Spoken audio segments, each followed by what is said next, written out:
আসসালামু আলাইকুম বন্ধুরা। দেখো, রান্নাঘরে রান্না করলে ঘেমে কি অবস্থা হয়ে যায় চেহারার।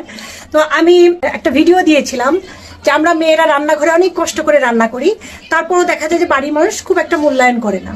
তো এখানে কিছু পুরুষ ভাইয়ারা কমেন্ট করেছে যে আপনি একাই রান্না করেন, সব মেয়েরাই কষ্ট করে রান্না করে, আমার মাও সারা জীবন কষ্ট করে রান্না করেছে।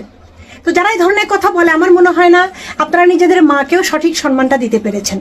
আপনার মাও যদি রান্নাঘরে এরকম কষ্ট করে আপনাকে খাইয়ে থাকে, তাহলে তো আপনার কষ্টটা বোঝা উচিত। আপনার তো ওখানে কমেন্ট করা উচিত, হ্যাঁ আপু বা বোন, আপনারা সত্যিই অনেক কষ্ট করেন, আমার মাও যেমন কষ্ট করেছে আমি তার কষ্টটা ফিল করি। তা না, কমেন্ট কি করেছেন, আমার মাও অনেক কষ্ট করে রান্না করেছে, সব মেয়েরাই করে, তো এমন কি হয়েছে? নিজের মাকেও প্রাপ্ত সম্মানটুকু দিতে পারেন না। আমার মতে কি, সেই সকল পুরুষরা এ ধরনের কমেন্ট করে যে আপনি একা করেন, সব মেয়েরাই করে, আমাদের মায়েরাও করেছে, সব মায়েরাও করেছে, তারা নিজের মায়ের কষ্ট দেখলেও মনে হয় তাদের মায়া লাগে না।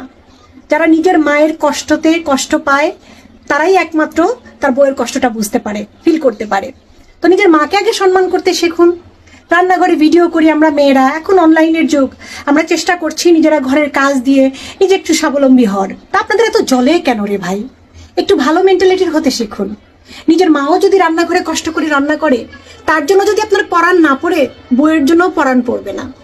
আশা করি বুঝতে পেরেছেন।